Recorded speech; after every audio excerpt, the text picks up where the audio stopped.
Hello students, നമ്മളെ ഇവിടെ discuss ചെയ്തുകൊണ്ടിരിക്കുന്നത് ബിസിനസ് എൻവയോൺമെന്റ് എന്ന് പറയുന്ന ഒരു ടോപ്പിക്കിനെ പറ്റിയാണ്. നമ്മൾ കഴിഞ്ഞ ക്ലാസ്സുകളിൽ ബിസിനസ് എൻവയോൺമെന്റ് എന്താണെന്നുള്ളതും ബിസിനസ് എൻവയോൺമെന്റ് ക്യാരക്ടറിസ്റ്റിക്സ് അതുപോലെ തന്നെ ഇമ്പോർട്ടൻസ് പിന്നെ റിലേഷൻഷിപ്പ് ഒക്കെ നമ്മൾ ഡിസ്കസ് ചെയ്തു കഴിഞ്ഞു. നമ്മൾ ഇന്നത്തെ ക്ലാസ്സിൽ ഇവിടെ ഡിസ്കസ് ചെയ്യാൻ പോകുന്നത് ഇന്റേണൽ എൻവയോൺമെന്റിനെ പറ്റിയാണ്. ബിസിനസ് എൻവയോൺമെന്റ് എന്ന് പറഞ്ഞാൽ എന്താണെന്നുള്ളത് നമ്മൾ പറഞ്ഞു. ഒരു ഓർഗനൈസേഷന്റെ ഇന്റേണലും എക്സ്റ്റേണലുമായുള്ള ഫാക്ടേഴ്സ് ബിസിനസ്സിനെ ഇൻഫ്ലുവൻസ് ചെയ്യുന്നുണ്ടെങ്കിൽ ആ ഇൻഫ്ലുവൻസ് ചെയ്യുന്ന ഫാക്ടേഴ്സിനെയാണ് നമ്മൾ എന്ത് പറയുന്നത്, ബിസിനസ് എൻവയോൺമെന്റ് എന്ന് പറയുന്നത്. അതായത് ഇന്റേണൽ ആയിട്ടുള്ളതും എക്സ്റ്റേണൽ ആയിട്ടുള്ള ഫാക്ടേഴ്സിനെയാണ് നമ്മൾ എന്ത് പറയുന്നത്, ബിസിനസ് എൻവയോൺമെന്റ് എന്ന് പറയുന്നത്. അങ്ങനെ നോക്കുമ്പോൾ നമ്മൾ ഇനി ഡിസ്കസ് ചെയ്യാനുള്ളത് ഇന്റേണൽ എൻവയോൺമെന്റ് എന്ന് പറഞ്ഞാൽ എന്താന്നുള്ളതാണ്. നമുക്ക് ആ പേരിൽ നിന്ന് തന്നെ നമുക്ക് വ്യക്തമാണ്. ഇന്റേണൽ എന്ന് പറഞ്ഞാൽ ബിസിനസിന്റെ ആക്ടിവിറ്റീസിനെ ഇൻഫ്ലുവൻസ് ചെയ്യുന്ന ആ സ്ഥാപനത്തിന്റെ ഉള്ളിലുള്ള കാര്യങ്ങളെയാണ് നമ്മൾ എന്ത് പറയുന്നത്, ഇന്റേണൽ എൻവയോൺമെന്റ് എന്ന് പറയുന്നത്. ഓക്കെ, ക്ലിയർ ആണല്ലോ? ഒരു ഓർഗനൈസേഷന്റെ ഒരു ബിസിനസ് സ്ഥാപനത്തിന്റെ അകത്തുള്ള ആ സ്ഥാപനത്തിന്റെ പ്രവർത്തനത്തിൽ അല്ലെങ്കിൽ ആക്ടിവിറ്റിയിൽ ഇൻഫ്ലുവൻസ് ചെയ്യാൻ കഴിയുന്ന കാര്യങ്ങളെയാണ് നമ്മൾ എന്ത് പറയുന്നത്, ഇന്റേണൽ എൻവയോൺമെന്റ് എന്ന് പറയുന്നത്. ഓക്കെ, എന്തൊക്കെയാണെന്ന് നോക്കാം. അത് നമ്മൾ ഡിസ്കസ് ചെയ്യാതെ the internal environment typically include. Internal എൻവയോൺമെന്റിൽ എന്തൊക്കെയാണ് ഇൻക്ലൂഡഡ് ആയിട്ടുള്ള ചില കാര്യങ്ങൾ നമുക്കൊന്ന് ജസ്റ്റ് ഒന്ന് പെട്ടെന്ന് നോക്കി പോവാം. ഒന്നാമത് പറയുന്നത് ഓർഗനൈസേഷൻ കൾച്ചറാണ്. ഓക്കെ, ആ ഒരു ഓർഗനൈസേഷന്റെ കൾച്ചർ എന്ന് പറയുന്നത് ഒരു ഇന്റേണൽ ഫാക്ടറാണ്. അതായത് ബിസിനസിന്റെ അകത്തുള്ള ഒരു കാര്യമാണ് എന്ത്, ഓർഗനൈസേഷന്റെ കൾച്ചർ. അതെന്ത് ചെയ്യുന്നു, ആ സ്ഥാപനത്തിന്റെ ആക്ടിവിറ്റീസിനെ അല്ലെങ്കിൽ ഓപ്പറേഷനെ എന്ത് ചെയ്യുന്നു, ഇൻഫ്ലുവൻസ് ചെയ്യാൻ കഴിവുള്ള ഒരു അല്ലെങ്കിൽ സാധിക്കുന്ന ഒരു കാര്യമാണ്. എന്തൊക്കെയാണ് ഓർഗനൈസേഷൻ കൾച്ചർ എന്ന് പറഞ്ഞാൽ? വാല്യൂ, അതുപോലെ തന്നെ ബിലീഫ്സ്, അതുപോലെ തന്നെ എന്താണ് behaviours, the shapes to how employees interact and work. Organisation culture എന്ന് പറഞ്ഞാൽ എന്താണ്? വാല്യൂസ്, ചില വാല്യൂസ് ഉണ്ടാവും ഓർഗനൈസേഷനിൽ. അതുപോലെ തന്നെ ചില ബിലീഫ്സ് ഉണ്ടാവും. അതുപോലെ തന്നെ എന്താണ്, ബിഹേവിയർ ഉണ്ട്. ഈ കാര്യങ്ങളൊക്കെയാണ് നമ്മൾ എന്ത് പറയുന്നത്, ഈ കാര്യങ്ങളൊക്കെ കൂടിയതാണ് എന്ത്, ഓർഗനൈസേഷന്റെ കൾച്ചർ.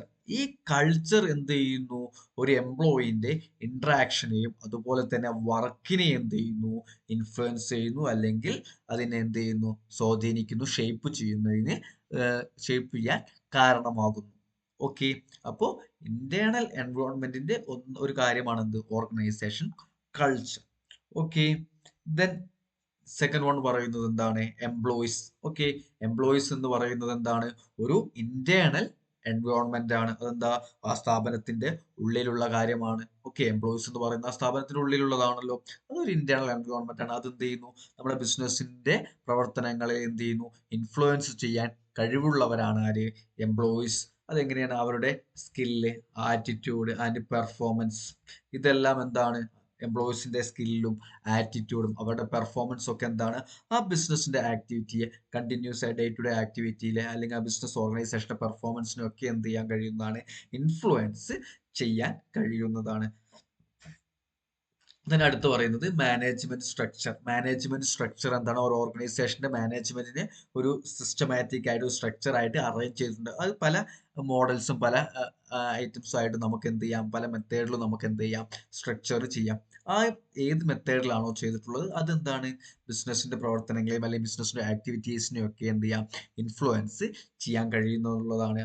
അതായത് ലീഡർഷിപ്പ് സ്റ്റൈല്, ഓക്കെ, ഡെമോക്രാറ്റിക് ആയിട്ടുള്ള ഓട്ടോക്രാറ്റിക് ആയിട്ടുള്ള ഒക്കെ ലീഡർഷിപ്പ് സ്റ്റൈലുണ്ട്. അതേതാണ് ബിസിനസ് ഫോളോ ചെയ്യുന്നത്, അതിനനുസരിച്ച് ആ ബിസിനസിന്റെ ആറ്റിറ്റ്യൂഡ്, ബിസിനസിന്റെ പെർഫോമൻസ് ആക്ടിവിറ്റീസിലും മാറ്റം വരാം. അതുപോലെ തന്നെ ഹൈറാർക്കി, ഓരോരുത്തരുടെയും ഓരോ മാനേജേഴ്സിന്റെയും പൊസിഷൻ എങ്ങനെയാണ് ഡിസൈഡ് ചെയ്തിട്ടുള്ളത് അതിനനുസരിച്ച്. അതേപോലെ ഡിസിഷൻ മേക്കിംഗ് പ്രോസസ്, ഓക്കെ, എംപ്ലോയീസിന് സ്റ്റാഫുകൾക്ക് ഡിസിഷൻ എടുക്കാൻ കഴിയുന്നതും, അല്ലെങ്കിൽ എന്ത് ചെയ്യുന്നു, മാനേജ്മെന്റ് ഡയറക്റ്റ് ആയിട്ട് ഡിസിഷൻ എടുക്കുന്നു, അല്ലെങ്കിൽ ലോ ലെവൽ മാനേജ്മെന്റ്സ്, അല്ലെങ്കിൽ മിഡിൽ ലെവൽ, അല്ലെങ്കിൽ ടോപ്പ് ലെവൽ, ഇത് ഏത് ലെവൽ ഓഫ് മാനേജ്മെന്റ് ആണ് ഡിസിഷൻ മേക്കിംഗ് പവർ ഉള്ളത്, അല്ലെങ്കിൽ ഏത് വിഷയത്തിൽ ഏത് ലെവൽസ് ഓഫ് മാനേജ്മെന്റ് ആണ് ഡിസിഷൻ മേക്കിംഗിനുള്ള പവർ ഉള്ളത്, അതൊക്കെ അറേഞ്ച് ചെയ്ത് അതൊക്കെ സ്ട്രക്ചർ ചെയ്തിട്ടുണ്ടെങ്കിൽ അതൊക്കെ എന്താണ്, ഓരോ ഓർഗനൈസേഷന്റെ ഇന്റേണൽ എൻവയോൺമെന്റ് ആണ്. ആ സ്ഥാപനത്തിന്റെ അകത്ത് നിന്നുകൊണ്ട് ആ സ്ഥാപനത്തെ എന്ത് ചെയ്യാൻ പറ്റുന്നു, ആ സ്ഥാപനത്തിന്റെ ആക്ടിവിറ്റീസിനെ കൺട്രോൾ ചെയ്യാൻ കഴിയുന്ന മറ്റൊരു കാര്യമാണ്. അതുപോലെ തന്നെ റിസോഴ്സ്, ഒരു ഓർഗനൈസേഷന്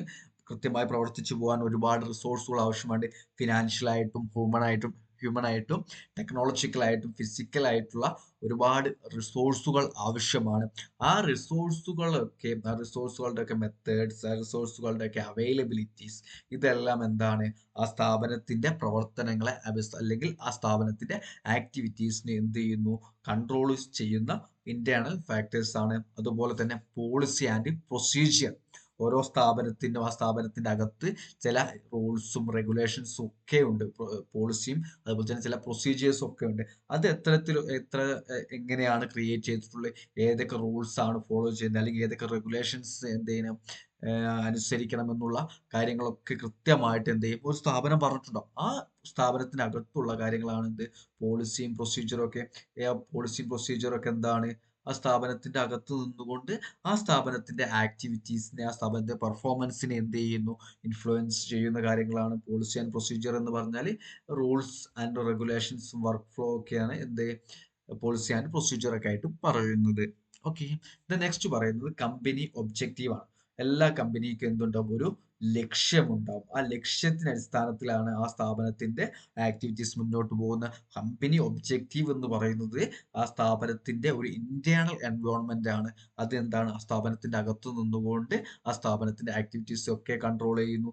ഒബ്ജക്റ്റീവ് എന്ന് പറഞ്ഞാൽ എന്താ, ആ സ്ഥാപനത്തിന്റെ ഗോൾ, ഒരു ലക്ഷ്യമുണ്ടാവും. ഒരു ലക്ഷ്യത്തിലേക്ക് വേണ്ടിയിട്ടാണ് ആ സ്ഥാപനം പെർഫോം ചെയ്യുന്നത്.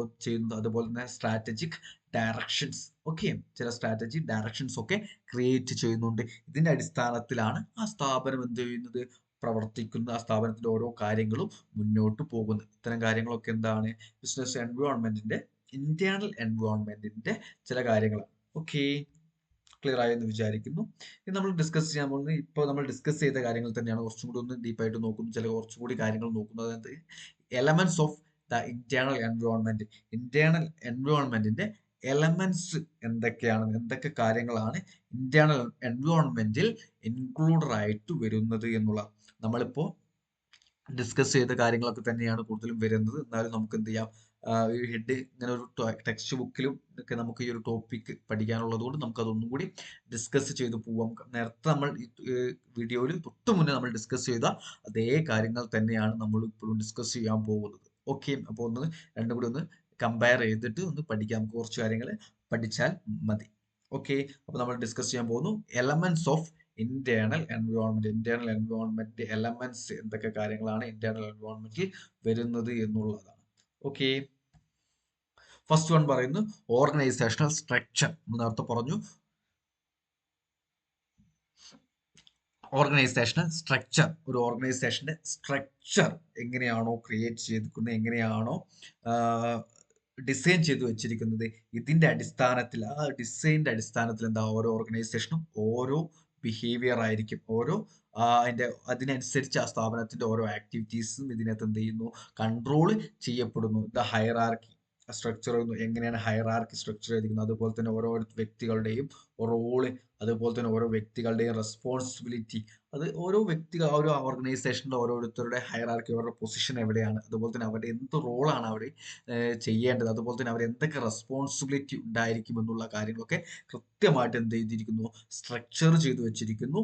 ഇതിന്റെ അടിസ്ഥാനത്തിലാണ് എന്ത് ആ സ്ഥാപനത്തിന്റെ ഓരോ ആക്ടിവിറ്റീസിനെയും ഡിസൈൻ ചെയ്യുന്നത്. ആ സ്ഥാപനത്തിന്റെ ഓരോ ആക്ടിവിറ്റീസിനെ എന്ത് ചെയ്യുന്നു, ഇത്തരത്തിലുള്ള ഓർഗനൈസേഷൻ സ്ട്രക്ചർ എന്ത് ചെയ്യുന്നു, കൺട്രോൾ ചെയ്യുന്നുണ്ട്. ഓക്കെ, ഇറ്റ്സ് ഇൻക്ലൂഡ് എന്താണ്, department, teams and reporting relationship. Okay, ഇതിനകത്ത് എന്തൊക്കെയാണ്, ഡിപ്പാർട്ട്മെന്റുകളാക്കി തിരിച്ചിട്ടുണ്ട്, ടീമുകളായി തിരിച്ചിട്ടുണ്ട്, റിപ്പോർട്ടിംഗ് റിലേഷൻഷിപ്പ്, ആരോടൊക്കെയാണ് റിപ്പോർട്ട് ചെയ്യേണ്ടത്, ആരോടൊക്കെയാണ് കമ്മ്യൂണിക്കേറ്റ് ചെയ്യേണ്ടത് എന്നുള്ള കാര്യങ്ങളൊക്കെ എന്തുണ്ടാവും ഇത്തരത്തിലുള്ള ഓർഗനൈസേഷൻ സ്ട്രക്ചറിൽ ക്ലിയർ ആയിട്ട് പറഞ്ഞിരിക്കും. ആ ഓർഗനൈസേഷൻ സ്ട്രക്ചറിന്റെ അടിസ്ഥാനത്തിലായിരിക്കും ഓരോ സ്ഥാപനത്തിന്റെയും ഓരോ ആക്ടിവിറ്റീസുകളും മുന്നോട്ട് പോകുന്നു. നമ്മൾ സിമ്പിളായി പറഞ്ഞാൽ ഇന്റേണൽ എൻവയോൺമെന്റിന്റെ ഒരു ഭാഗമായിട്ടുള്ള ഓർഗനൈസേഷൻ സ്ട്രക്ചർ എന്ത് ചെയ്യുന്നു, ആ ബിസിനസ് സ്ഥാപനത്തിന്റെ ഓരോ ആക്ടിവിറ്റീസിനെയും എന്ത് ചെയ്യുന്നുണ്ട്, കൺട്രോൾ ചെയ്യുന്നുണ്ട്.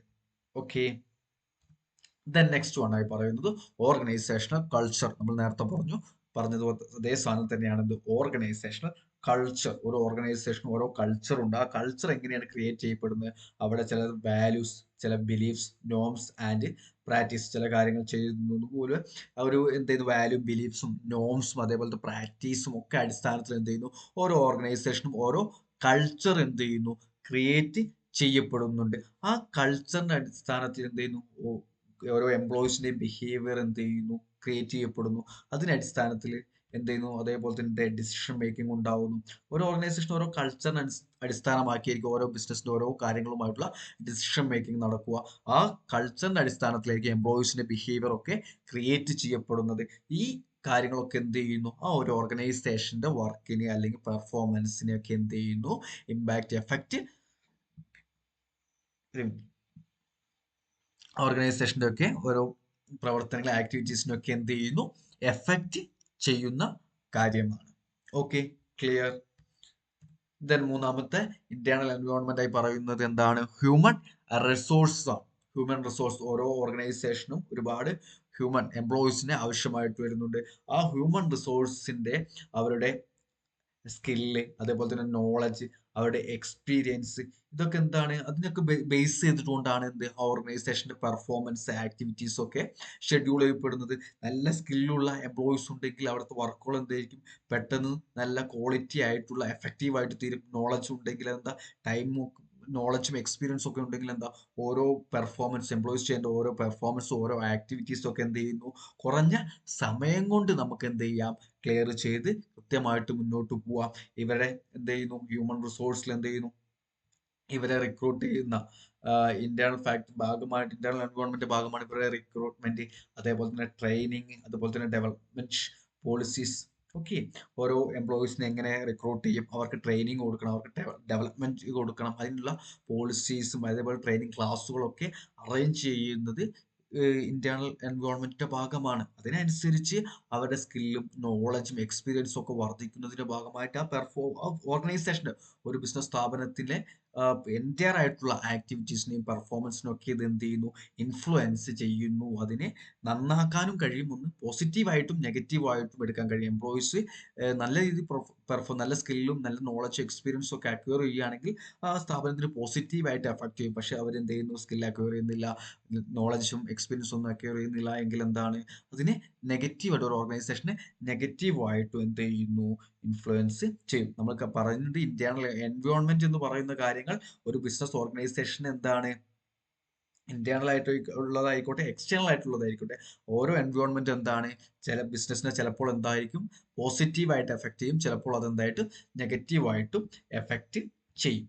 Okay, then next management and leadership. Management, ഒരു സ്ഥാപനത്തിന്റെ മാനേജ്മെന്റും അതിന്റെ ലീഡർഷിപ്പ് സ്റ്റൈലും കാര്യങ്ങളും ഒക്കെ, അതിന്റെ സ്ട്രക്ചറും കാര്യങ്ങളും ഒക്കെ എന്ത് ചെയ്യുന്നു, ആ സ്ഥാപനത്തിന്റെ അല്ലെങ്കിൽ ആ ഓർഗനൈസേഷന്റെ ഓരോ ഡേ ടു ഡേ ആക്ടിവിറ്റീസിനെയും പെർഫോമൻസിനെയും ഒക്കെ എന്ത് ചെയ്യുന്നു, എഫക്ട് ചെയ്യും. നമ്മളിവിടെ പറയുന്നുണ്ട് സ്റ്റൈൽ ഓഫ് ലീഡർഷിപ്പ്, ലീഡർഷിപ്പിന്റെ സ്റ്റൈൽ, മാനേജ്മെന്റിന്റെ പ്രാക്ടീസ്, മാനേജ്മെന്റിന്റെ എത്തരത്തിലാണ് ലീഡർഷിപ്പ് സ്റ്റൈൽ, അതേപോലെ ഓട്ടോക്രാറ്റിക്, ഡെമോക്രാറ്റിക്, അതേപോലെ തന്നെ മാനേജ്മെന്റ് പ്രാക്ടീസ്, മാനേജ്മെന്റ് എത്രത്തോളം എങ്ങനെയാണ് വർക്ക് ചെയ്യുന്നത്, എങ്ങനെയാണ് എംപ്ലോയീസിനെ ഡീൽ ചെയ്യുന്നത് എന്ന അടിസ്ഥാനമാക്കിയൊക്കെ ആയിരിക്കും എന്ത്, ആ സ്ഥാപനത്തിന്റെ അല്ലെങ്കിൽ ആ ഒരു ഓർഗനൈസേഷന്റെ പെർഫോമൻസ് അല്ലെങ്കിൽ ആക്ടിവിറ്റീസിന് ഉണ്ടാവുന്നത്, ആക്ടിവിറ്റീസ് ഒക്കെ ഉണ്ടാവുന്നത്. അത് ഓർഗനൈസേഷനെ പോസിറ്റീവായിട്ടോ അല്ലെങ്കിൽ നെഗറ്റീവായിട്ടോ എന്ത് ചെയ്യുന്നു, എഫക്ട് ചെയ്യുന്നത്. മാനേജ്മെന്റും ലീഡർഷിപ്പ് എന്ന് പറയുന്നത് എന്താണ്, ആ സ്ഥാപനത്തിന്റെ അകത്ത് തന്നെ സ്ഥാപനത്തിനുള്ളിൽ തന്നെ ഉള്ളതാണ്. അത് എന്ത് ചെയ്യുന്നു, ആ ബിസിനസിന്റെ ആക്ടിവിറ്റീസിനെ അല്ലെങ്കിൽ ആ ബിസിനസിന്റെ പെർഫോമൻസിനെ എഫക്ട് ചെയ്യാൻ കഴിയുന്നതാണ്. ഇതിങ്ങനെയാണ് ഡിസിഷൻ മേക്കിംഗ് പ്രോസസ്സിലും അതുപോലെ തന്നെ കമ്മ്യൂണിക്കേഷൻ ഫ്ലോയും ഒക്കെ എന്താണ്,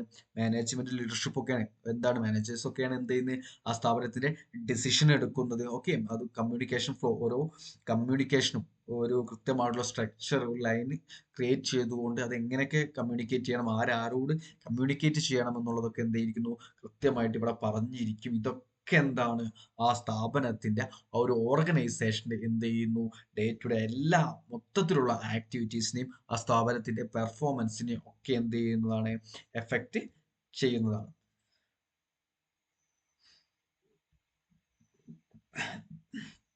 ദെൻ ഫിഫ്ത്ത് വൺ ആയി പറയുന്നത് ഫിനാൻഷ്യൽ റിസോഴ്സസ്.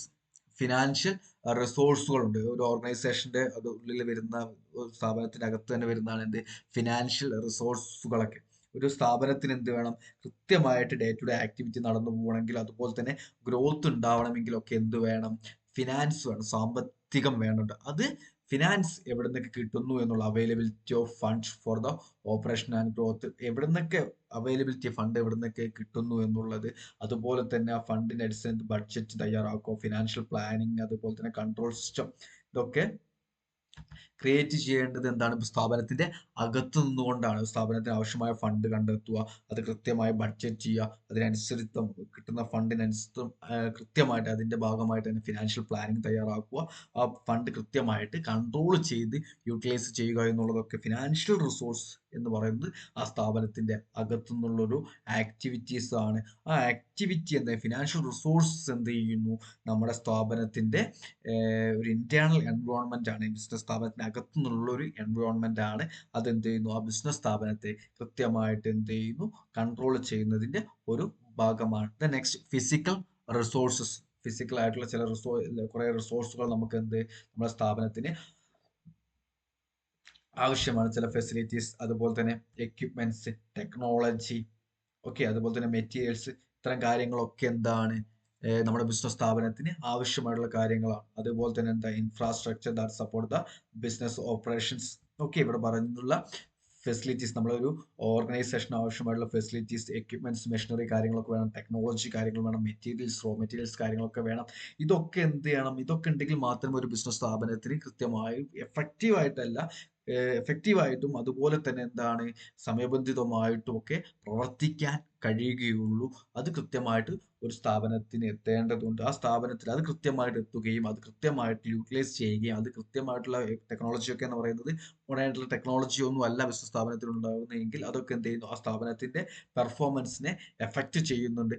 നല്ല ടെക്നോളജി വരുമ്പോൾ നല്ലൊരു പോസിറ്റീവ് എഫക്റ്റും, ടെക്നോളജിയിൽ നമ്മൾക്ക് അപ്ഡേറ്റ് വരുത്തുന്നില്ല എങ്കിൽ എന്താണ്, നമുക്ക് നെഗറ്റീവായിട്ട് നമ്മുടെ ബിസിനസ്സിനെ എഫക്ട് ചെയ്യും. അതുപോലെ തന്നെ മെറ്റീരിയൽസ്, റോ മെറ്റീരിയൽസ് ഒന്നും കൃത്യസമയത്ത് എത്തുന്നില്ല, നമ്മുടെ ബിസിനസ് പ്രൊഡക്ഷൻ ഒന്നും കൃത്യമായിട്ട് നടക്കുന്നില്ല എന്നുള്ളതൊക്കെ ഉണ്ടെങ്കിൽ അത് ബിസിനസ്സിനെ നെഗറ്റീവായിട്ട് എഫക്ട് ചെയ്യും. അതായത് ഫിസിക്കൽ റിസോഴ്സ് എന്ന് പറയുന്നത് ഒരു ഇന്റേണൽ ഫാക്ടേഴ്സ് ആണ്. ബിസിനസ് സ്ഥാപനത്തിന്റെ ഓർഗനൈസേഷന്റെ ഉള്ളിലുള്ള കാര്യമാണ്.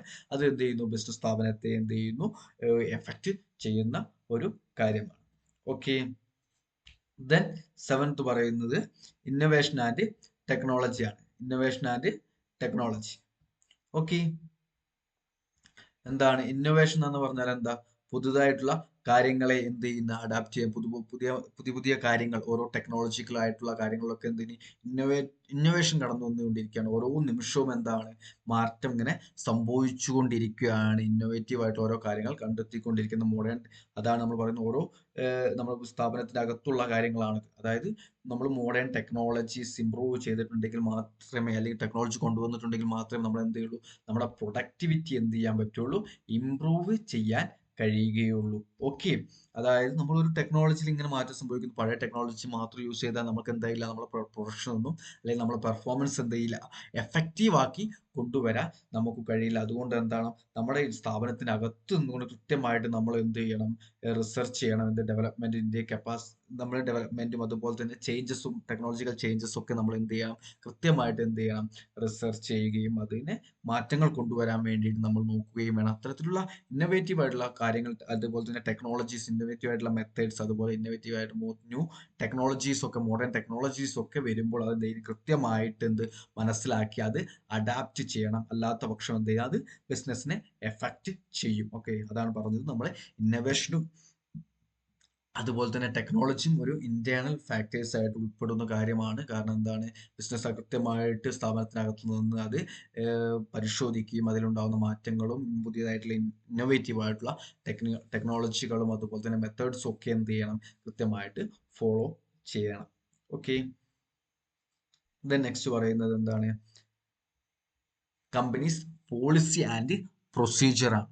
ഓക്കെ, ഓരോ കമ്പനിക്ക് ഓരോ പോളിസിയും അതുപോലെ തന്നെ പ്രൊസീജിയർ, ഇന്റേണൽ ആയിട്ടുള്ള rules, standards and operating procedure ഒക്കെ ഉണ്ട്. കൃത്യമായിട്ട് എന്ത് ചെയ്യും? ഓരോ സ്ഥാപനത്തിന്റെ മുൻകൂട്ടി എന്ത് ചെയ്ത് പ്രിപ്പയർ ചെയ്ത് വെച്ച് കൃത്യമായിട്ട് സ്ട്രക്ചർ ചെയ്ത് വെച്ചിട്ടുള്ള കാര്യങ്ങളാണ്. അത്തരത്തിലുള്ള ചില റൂൾസ്, ചില സ്റ്റാൻഡേർഡ്സ്, അത് ഓപ്പറേറ്റിംഗ് ചില പ്രൊസീജിയർ ഒക്കെ ഉണ്ട്. ഓപ്പറേഷൻ ആയിട്ടുള്ള ആക്ടിവിറ്റീസിനായിട്ടുള്ള ചില പ്രൊസീജിയറും കാര്യങ്ങളൊക്കെ ഉണ്ട്. ഇത്തരത്തിലുള്ള കാര്യങ്ങളൊക്കെ ഒരു സ്ഥാപനത്തിനകത്തുള്ളതാണ്. ഇത് എന്ത് ചെയ്യുന്നു, ആ സ്ഥാപനത്തിന്റെ പെർഫോമൻസിനെ, ആക്ടിവിറ്റീസിനെ ഒക്കെ എന്ത് ചെയ്യുന്നു, ഇൻഫ്ലുവൻസ് ചെയ്യുന്ന കാര്യങ്ങളാണ്.